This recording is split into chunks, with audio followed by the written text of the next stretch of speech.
प्यारे बच्चों, यह वीडियो कक्षा 6 के लिए है। संस्कृत व्याकरण के वीडियो के इस भाग में आज हम लोग संज्ञा शब्दरूप के पश्चात सर्वनाम शब्दरूप के बारे में जानेंगे। सर्वनाम शब्दरूप में जैसा कि आप जानते हैं, तत् जिसका अर्थ वह होता है, इस तत् शब्द का प्रयोग 3 अलग अलग रूपों में किया जाता है: तत्पुल्लिंग, तत् स्त्रीलिंग और तत् नपुंसकलिंग। तत्पुल्लिंग का प्रयोग पुरुष जाति के शब्दों के संज्ञा शब्दों के बदले में प्रयोग करते हैं। तत् स्त्रीलिंग का प्रयोग स्त्री जाति के संज्ञा शब्दों के बदले में प्रयोग करते हैं। और तत् नपुंसकलिंग का प्रयोग निर्जीव वस्तुओं के नामों के बदले में तत् पुल्लिंग का प्रयोग करते हैं।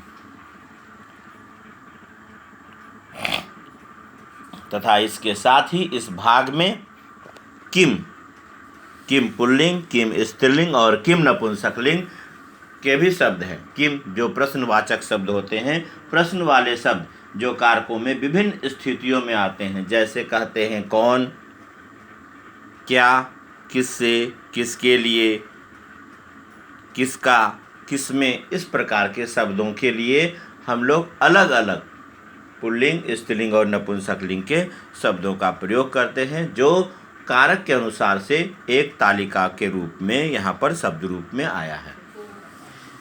किम पुल्लिंग में कह, कौ, के आता है, जिसके आगे के शब्द होते हैं। किम स्त्रीलिंग में का, के, का प्रयोग किया जाता है और उसके आगे के शब्द रूप है। और किम नपुंसकलिंग में किम के कानी और प्रथमा विभक्ति में और द्वितीया में किम के कानी, और उसके पश्चात जो तृतीया से सप्तमी तक रूप होता है वह किम पुल्लिंग के अनुसार से होता है। इसके पश्चात जो उत्तम पुरुष जिसे हम लोग कहते हैं, कही गई बात को बोलने वाला उत्तम पुरुष, उसके लिए अस्मत् शब्द रूप होता है, जो अहम, आवाम, वयम का प्रयोग करते हैं, मैं, हम दोनों, हम लोग के लिए। इसका शब्द रूप भी यह उभयलिंगी शब्द है, इसलिए तीनों लिंगों में इसके शब्द रूप समान होते हैं। और मध्यम पुरुष यानी कही गई बात को सुनने वाला, जिसे मध्यम पुरुष कहते हैं, उसके सर्वनाम के शब्दों के लिए यानी त्वम, युवाम, यूयम की तालिका भी अलग से है, जो कि यह भी तीनों लिंगों में समान रूप से प्रयोग में लाया जाता है। तो हम लोग इस भाग में विस्तृत रूप से इसके बारे में जानेंगे।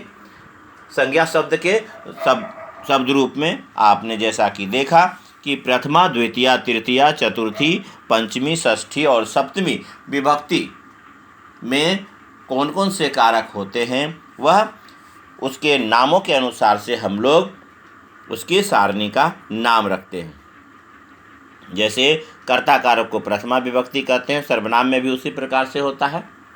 जैसे पुल्लिंग शब्द है, अगर पुल्लिंग शब्द है उसमें अगर वह का प्रयोग करना है तो सह का प्रयोग करते हैं, वे दोनों कहते हैं तो उसके लिए तौ होता है, और वे सब अगर कहते हैं तो उसके लिए ते होता है।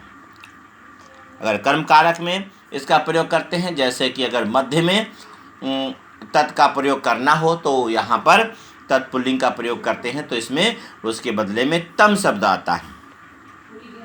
और तम के पश्चात द्विवचन में तौ का प्रयोग करते हैं और बहुवचन में तान शब्द का प्रयोग करते हैं। तम का अर्थ होता है उसको, तौ का मतलब उन दोनों को, और तान का मतलब होता है उन सबको।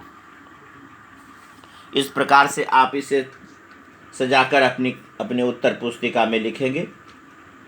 सह का मतलब वह, तौ मतलब वे दोनों, ते मतलब वे सब। एक वचन, द्विवचन और बहुवचन में इस प्रकार से तालिका बनाएंगे। प्रथमा विभक्ति में सह, तौ, ते होता है, जो हम लोग पहले से जानते हैं सर्वनाम के पुल्लिंग रूप को।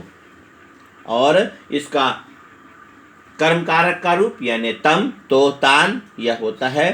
तम का मतलब उसको, तौ का मतलब उन दोनों को, और तान मतलब उन सब को। यह आपके किताब के 95 पेज नंबर में है। इसके पश्चात है तृतीया विभक्ति करण कारक। अगर कहते हैं उससे के लिए तेन शब्द का प्रयोग किया जाता है।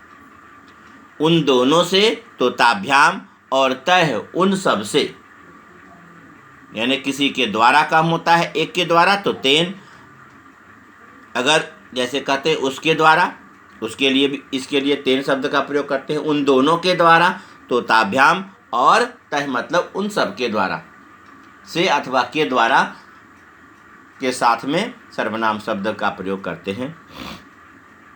तेन ताभ्याम तय, उससे, उन दोनों से और उन सब से।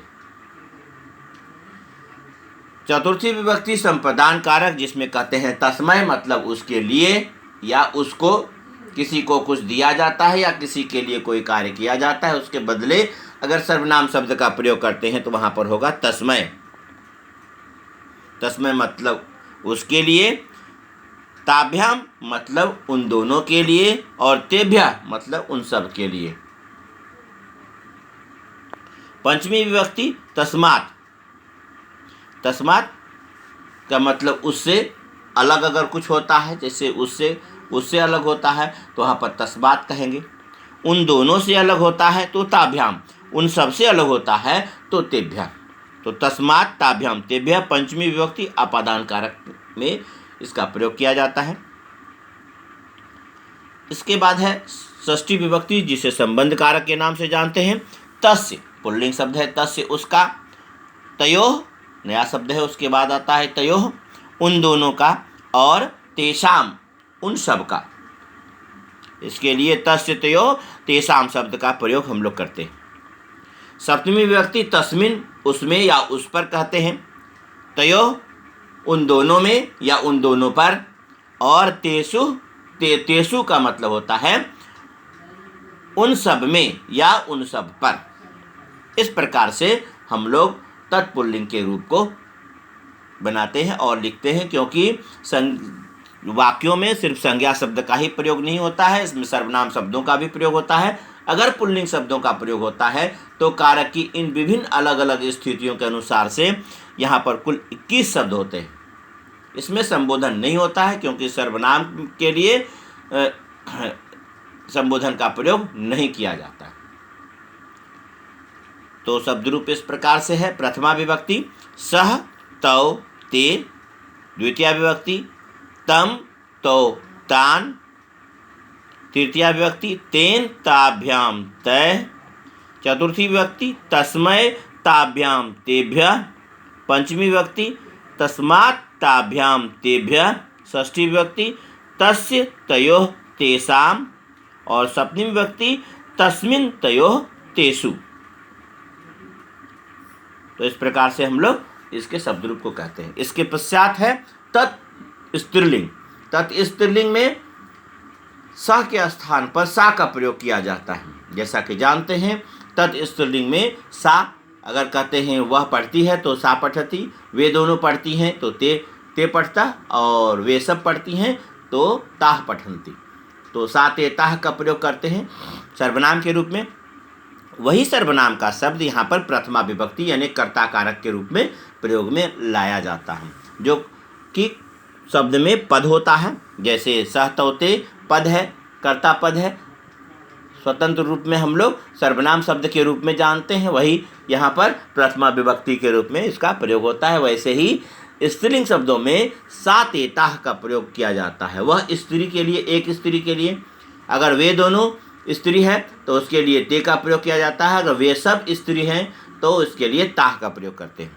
तो सा ते ताह प्रथमा विभक्ति कर्ता कारक। अब द्वितीय विभक्ति है तो इसमें द्वितीय विभक्ति कर्म कारक में स्त्रीलिंग रूप में ताम का प्रयोग किया जाता है। पुल्लिंग में तम होता है, यहाँ पर ताम का प्रयोग करते हैं। ताम ते ताह। द्वितीय विभक्ति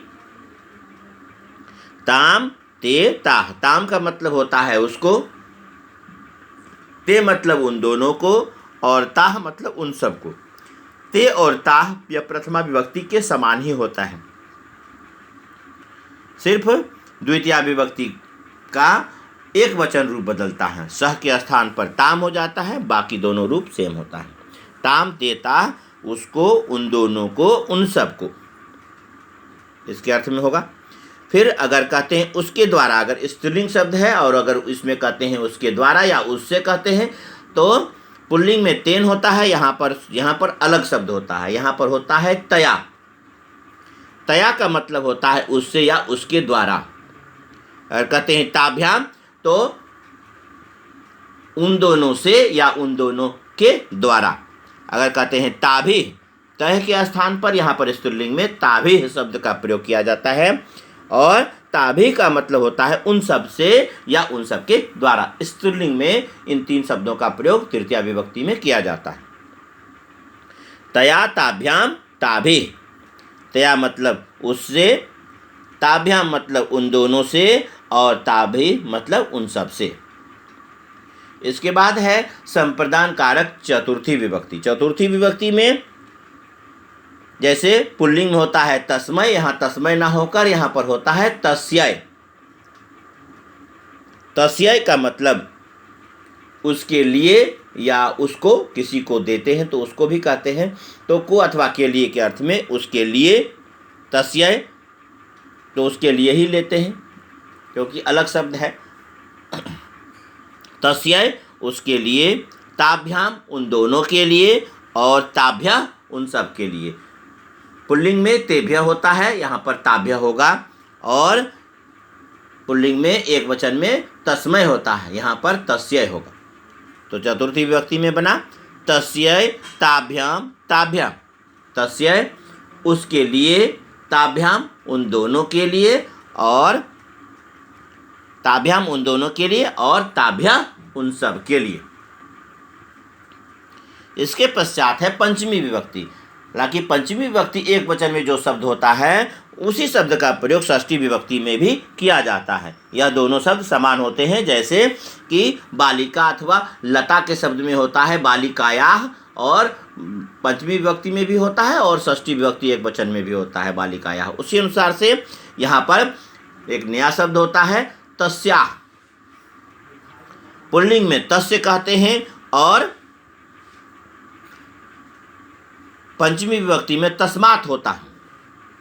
यहाँ पर दोनों शब्द होता है तस्याः। पंचमी विभक्ति में आएगा, यहाँ पर तस्मात् के स्थान पर तस्याः का प्रयोग किया जाता है। तस्याः मतलब उससे, किसी से अगर अलग हो रहा है तो उससे अलग होता है तो तस्याः।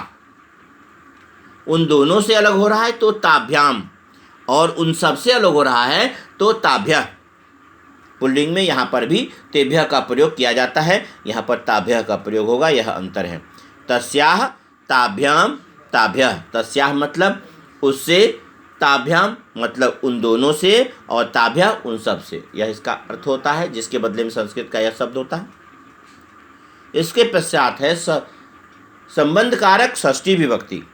तस्याः, तस्याः जैसा पंचमी विभक्ति के अनुसार से बोले वही शब्द होता है, लेकिन इसका अर्थ अलग बदल जाता है, वाक्य के शब्द के अनुसार से होगा। तस्याः मतलब होता है उसका या उसकी। तस्याः किसी का अगर भाई है तो वहाँ पर कहते हैं उसका भाई है, तो तस्याः। किसी स्त्री का भाई है तो तस्याः कहते हैं, वहाँ पर एक के लिए तस्याः। उन दोनों का तो तयोः, और उन सब का तासाम। तेसाम के स्थान पर तासाम का प्रयोग होता है। पुल्लिंग में तेसाम होता है और उसमें मूर्धन्य स होता है, यहाँ पर दंत स होगा। तो तस्याः उसकी, तयोः उन दोनों की, और तासाम उन सब की। सप्तमी विभक्ति में तस्मिन् पुल्लिंग में होता है, यहाँ पर सप्तमी विभक्ति में तस्याम का प्रयोग किया जाता है। तस्याम मतलब उसमें या उस पर, तयोः उन दोनों में अथवा उन सब पर या उन दोनों पर, और तासु मतलब उन सब पर या उन सब में। तो तस्याम तयोः तासु। तस्याम उनमें, उसमें, तयोः उन दोनों में, और तासु उन सब में। तो इस प्रकार से तत् स्त्रीलिंग का रूप हुआ। प्रथमा विभक्ति सा ते ताः, द्वितीया विभक्ति ताम ते ताः, तृतीया विभक्ति तया ताभ्याम ताभिः, चतुर्थी विभक्ति में तस्य ताभ्याम ताभ्य। पंचमी विभक्ति में तस्याः ताभ्याम ताभ्य। षष्ठी विभक्ति में तस्याः तयोः तासाम। सप्तमी विभक्ति में होगा तस्याम तयोः तासु। इसके पश्चात तत् नपुंसक लिंग में तत् का ही रूप होता है, यानी तत् मूल शब्द है जो नपुंसक लिंग में प्रयोग में आता है। तो तत् का मतलब होता है वह नपुंसक लिंग में, ते का मतलब होता है वे दोनों, और तानि मतलब होता है वे सब। जैसा कि जानते हैं फलम फले फलानि, पुस्तकम पुस्तके पुस्तकानि, इस प्रकार के शब्दों का प्रयोग दोनों वचनों में दोनों लिंगों में किया जाता, इसमें अलग अलग किया जाता है। लेकिन यहाँ पर जैसा कि हम लोग जानते हैं फलम फले फलानी और फलम फले फलानी दोनों विभक्तियों में समान शब्दों का प्रयोग होता है, वैसे ही यहाँ पर भी होता है। तो इसमें सभी में अलग अलग शब्द होते हैं, अलग अलग शब्द रूप भी है, लेकिन यहाँ पर तत् पुल्लिंग का अलग रूप है, तत् स्त्रीलिंग का अलग रूप है, और इसमें हर एक का लगभग अलग अलग भाग है। एक वचन का तो अलग अलग भाग है ही, कुछ शब्द मिलता जुलता है, लेकिन इसमें यहाँ पर लगभग क्या पूर्ण रूप से प्रथमा विभक्ति और द्वितीय विभक्ति दोनों के शब्द समान हैं। जैसा कि देख रहे हैं तत् ते तानि और तत् ते तानि। तत् मतलब होता है वह, ते मतलब वे दोनों, और तानि मतलब वे सब। और यहीं पर अगर द्वितीय विभक्ति में इसका प्रयोग करेंगे तो वहाँ पर इसका मतलब हो जाता है, तत् का मतलब हो जाता है उसको, ते मतलब उन दोनों को, और तानि मतलब उन सब को। तो इस प्रकार से यहाँ पर भी शब्द होगा, और इसके पश्चात जो भी शब्द है वह रूप तत्पुल्लिंग के अनुसार से होता है। फॉर्मेट इस प्रकार से बनाएंगे। प्रथमा विभक्ति में तत् ते तानि, और द्वितीय विभक्ति में तत् ते तानि। तत् मतलब वह, प्रथमा विभक्ति में वह वे दोनों वे सब के लिए तत् ते तानि का प्रयोग करते हैं। अब उसको, उन दोनों को, उन सब को के लिए द्वितीय विभक्ति में तत् ते तानि का प्रयोग करते हैं। तृतीय विभक्ति से सप्तमी तक शब्द अलग अलग है, लेकिन इसमें सर्वनाम है, इसलिए समान शब्द होता है, शब्द में कोई अंतर नहीं होता है। जैसे तेन ताभ्याम तय, उसी शब्द को जो कि यहाँ पर लिखा हुआ है तेन ताभ्याम तय से लेकर तस्मिन तयोः तेषु तक, सारे शब्दों को रिपीट कर देंगे। तो तृतीय विभक्ति में तेन ताभ्याम तय मतलब उससे, उन दोनों से, उन सब से। तस्मै ताभ्याम तेभ्यः उसके लिए, उन दोनों के लिए, उन सब के लिए। तस्मात् ताभ्याम तेभ्यः उससे, उन दोनों से, उन सब से। तस्य तयोः तेषाम उसका, उन दोनों का, उन सब का। तस्मिन् तयोः तेषु उसमें, उन दोनों में, उन सब में। इस प्रकार से हम लोग शब्दों का प्रयोग करते हैं। तो यह है तत् नपुंसक लिंग का रूप, जिसे आप अपने उत्तर पुस्तिका में लिखें। आपके किताब में ध्यान देंगे, यह बातें याद रखने योग्य चीज़ें हैं। तत् के पुल्लिंग रूप में तृतीय विभक्ति से सप्तमी विभक्ति तक जो भी शब्द दिया हुआ है उसी को रिपीट करना है। अगर आप तत्पुल्लिंग शब्द को याद कर लेते हैं तो आपके लिए तत् नपुंसक लिंग शब्द रूप याद करना आसान हो जाएगा। सिर्फ तत् ते तानि और तत् ते तानि का 2 बार रिपीट करेंगे और उसके पश्चात उन शब्दों को लिख लेंगे। इसके पश्चात आता है किम, सर्वनाम शब्द के रूप में ही होता है। किम का प्रयोग प्रश्नवाचक सर्वनाम के रूप में इसका प्रयोग होता है। तो किम के लिए हम लोग पुल्लिंग का रूप सबसे पहले जानेंगे। जैसा कि जानते हैं कौन को कह कहते हैं, कौन दोनों को कौ कहते हैं, और कौन सब को के कहते हैं। कह कौ के मतलब कौन, कौन दोनों, कौन सब। प्रथमा विभक्ति में इन शब्दों का प्रयोग किया जाता है। द्वितीय विभक्ति में यानी कर्म कारक में होता है किसको। किसको के लिए पुल्लिंग शब्द में कम होता है। द्विवचन में कौ और बहुवचन में कान, टान के स्थान पर कान, तो कम कौ कान का प्रयोग होता है किसको, किन दोनों को, किन सबको। केन मतलब किससे, काभ्याम किन दोनों से, और कह किन सब से। केन को ऐसे भी कह सकते हैं किसके द्वारा, काभ्याम किन दोनों के द्वारा, और कह किन सब के द्वारा। कसमय का मतलब होता है किसके लिए, कसमय किसके लिए, काभ्याम किन दोनों के लिए, और केभ्या किन सब के लिए। कस्मात किससे, वियोग की स्थिति में कस्मात पंचमी विभक्ति, तो कस्मात काभ्याम किन दोनों से, और केभ्या किन सब से। इस प्रकार से प्रथमा, द्वितीया, तृतीया, चतुर्थी और पंचमी में हो जाएगा इस प्रकार से सब। फिर षष्ठी विभक्ति यानी संबंध कारक में कस्य किसका, कयोः किन दोनों का, और केशाम किन सब का। सप्तमी विभक्ति में कस्मिन किसमें, कयोः किन दोनों में, और केशु किन सब में। यहाँ पर में के स्थान पर का प्रयोग भी कर सकते हैं, किस पर, किन दोनों पर और किन सब पर, कस्मिन कयोः केशु। इस प्रकार से किम पुल्लिंग का शब्द रूप हुआ कह कौ के प्रथमा विभक्ति, कम कौ कान द्वितीया विभक्ति, केन काभ्याम कह तृतीया विभक्ति, कस्मय काभ्याम केभ्यः चतुर्थी विभक्ति, कस्मात कस्मय काभ्याम केभ्यः चतुर्थी विभक्ति है, और कस्मात काभ्याम केभ्यः पंचमी विभक्ति। कस्य कयोः केशाम षष्ठी विभक्ति, और कस्मिन कयोः केशु यह सप्तमी विभक्ति। इस प्रकार से प्रथमा, द्वितीया, तृतीया, चतुर्थी, पंचमी, षष्ठी और सप्तमी के किम रूपों को बोलकर पढ़कर याद करेंगे। वीडियो को अपने ज़रूरत के अनुसार से हर एक पार्ट को, हर एक शब्द रूप के पार्ट को रिपीट करें, यह अनिवार्य है। और यह वाक्य निर्माण में इसका बहुत महत्वपूर्ण प्रयोग होता है, इसलिए शब्द रूपों को याद करना अनिवार्य होता है। इसके पश्चात है किम स्त्रीलिंग रूप।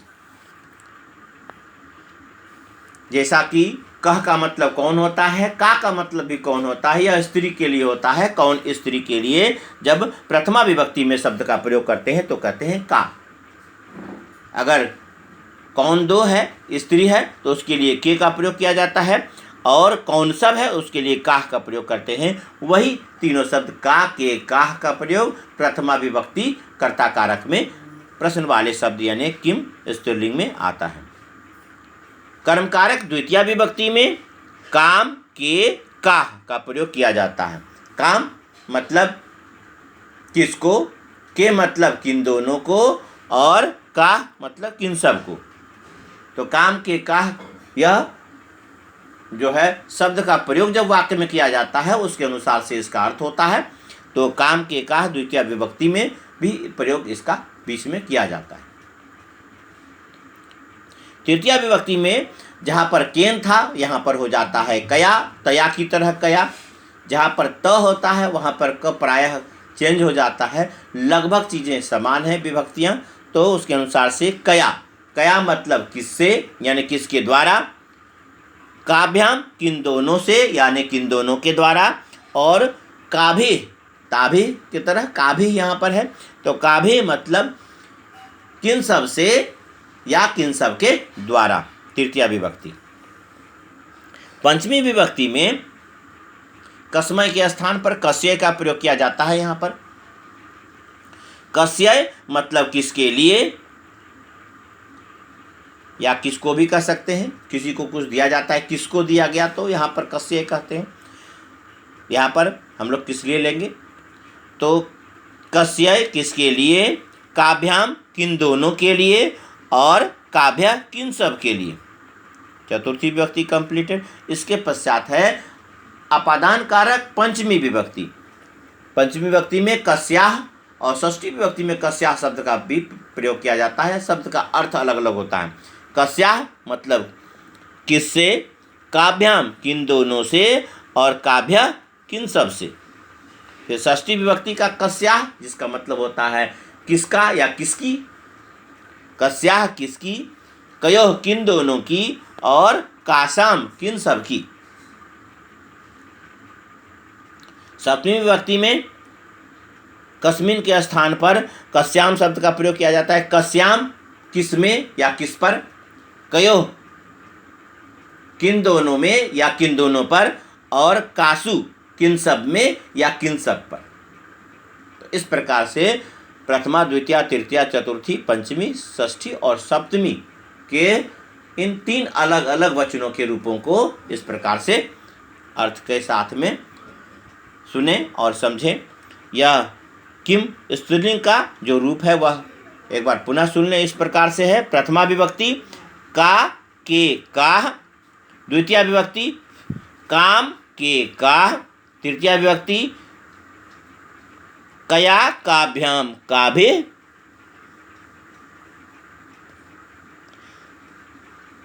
चतुर्थी विभक्ति कस्यै काभ्याम काभ्य, पंचमी विभक्ति कस्याः काभ्याम काभ्य,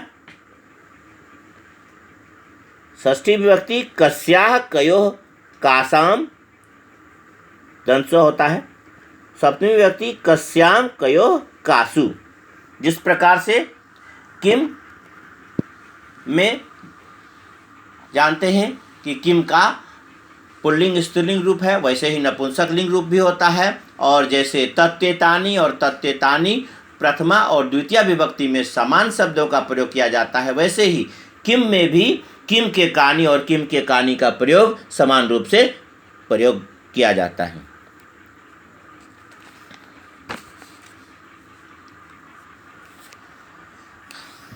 तो किम के रूप को इस प्रकार से लिख सकते हैं। का के काह, काम के काह। इसके पश्चात तृतीया विभक्ति में लिखेंगे कया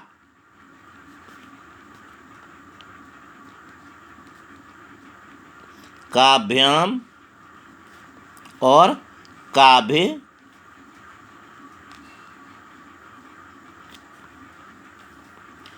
कस्यै काभ्याम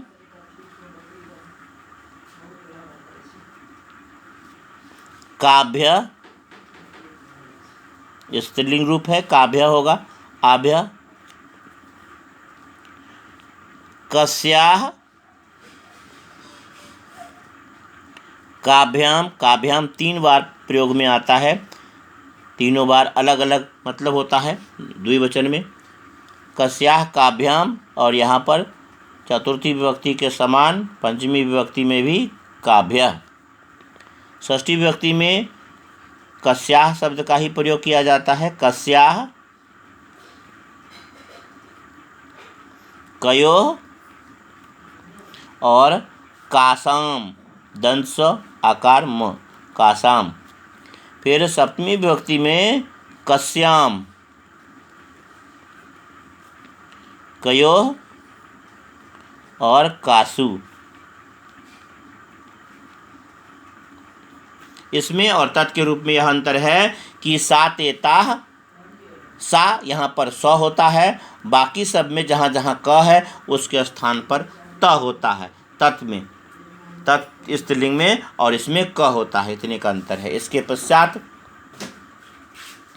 जो है वह यानी किम के अर्थ में किम के और कानी,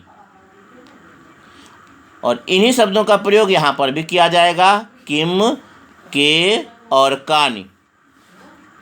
पहले किम के कानी का मतलब होगा कौन, नपुंसक लिंग के लिए कौन ना कह के, बाकी में तो कौन कहते हैं क्योंकि वह पुल्लिंग स्त्रीलिंग है, यहाँ पर कौन ना कह के यहाँ पर कहते हैं क्या।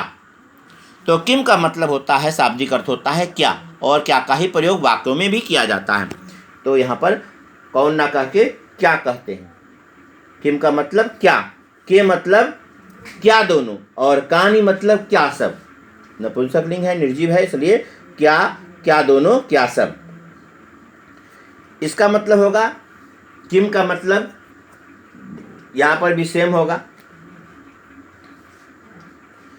किसको, किन दोनों को, किन किन सब को, लेकिन शब्द वही रहेगा। इसके पश्चात जैसा कि जानते हैं कि तृतीया से सप्तमी तक जो रूप यहाँ पर है उन्हीं शब्दों का प्रयोग यहाँ पर करेंगे। तो तृतीया में केन,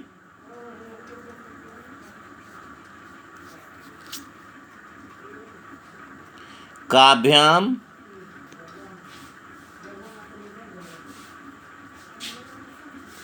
केन काभ्याम कै, फिर केन काभ्याम कै किससे, किन दोनों से, किन सब से, फिर कसमय किसके लिए, काभ्याम किन दोनों के लिए, और केभ्या किन सब के लिए। कस्मात किससे अलग होने पर, कस्मात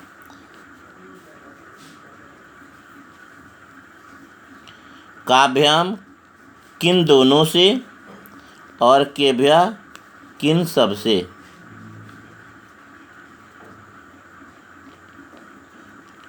कस्य किसका,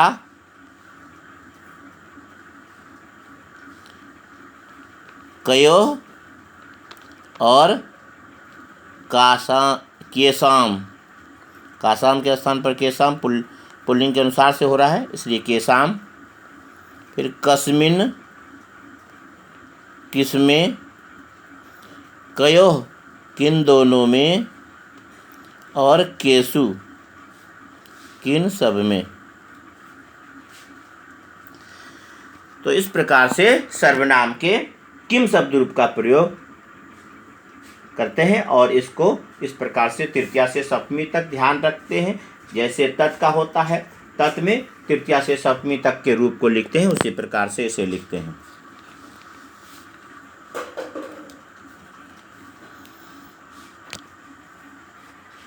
तो वीडियो के इस भाग में हम लोग तत् और किम के तीन रूपों को हम लोगों ने जाना। इसके अगले भाग में अस्मत् और युष्मत् एक स्थान पर होगा, जिसमें कि अस्मत् कहते हैं उत्तम पुरुष और युष्मत् जो है यह मध्यम पुरुष के शब्द हैं। और यह वीडियो अलग से बनाऊंगा क्योंकि यह आपके सेकेंड टर्म के पार्ट का भी भाग है और थर्ड टर्म के पार्ट का भाग है, जिसमें कि तत् और किम भी रिपीटेड है।